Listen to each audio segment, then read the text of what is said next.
Кечинде жуулбаган казан жөнүндө окуя бар го. Азыр жазып отурам узун.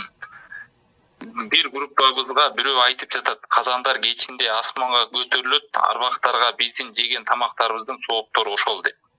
Туурабы деп. Албетте, идиш аякты казандарды жууп тазалап, анан үйдөгү идиштерди жаап коюп, бул жакшы нерсе. Айрыкча идиштерди ошо бисмилла деп жаап коюп, же болбосо жаба турган нерсе жок болсо, жоктон бир таяк болсо, чыбык болсо дагы бисмилла деп таштап койгон жакшы. Анткени пайгамбар саллаллаху алейхи вассалам ушул нерсеге чакырган.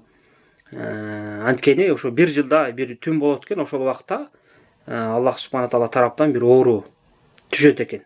Эми белгисиз түндө ал. Анан түшүп калган болсо, ошо идиш аяктарга түшүп, анан кийинки адамдарга дагы өтүп калышы ыктымал. Ошондуктан пайгамбар саллаллаху алейхи вассалам ушундай сүннөткө үйрөткөн. Жаап койгула идиш аягыңарды деп, ачык таштабай деп.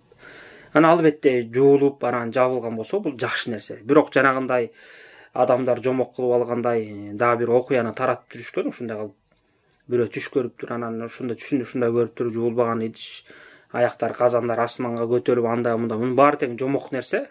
Мындай нерседе динденде жок. Элдер бирин-бирин угуп алышып эле ушундай нерселерди айтып тарата беришет.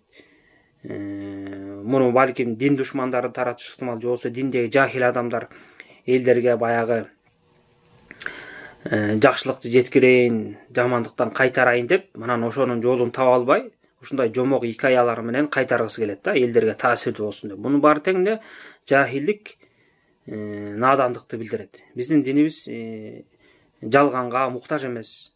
Динди жеткирем деп жана токулган окуяларга, жомокторго, икаяларга муктаж эмес. Дин кандай келсе ошондой кылып жеткириш керек. Эми ошо идишиң таза болгону жакшы, өзүң үчүн эле жакшы, үй бүлөң үчүн эле ыңгайлуу, идиш аяктарыңды жаап койсоң, пайгамбар сүннөтүнө амал кыласың деген ошо адамдарга оор келеби? Пайгамбар ушул нерсе чакырган деп айтып койсо, бул эмне жакшылык эмеспи?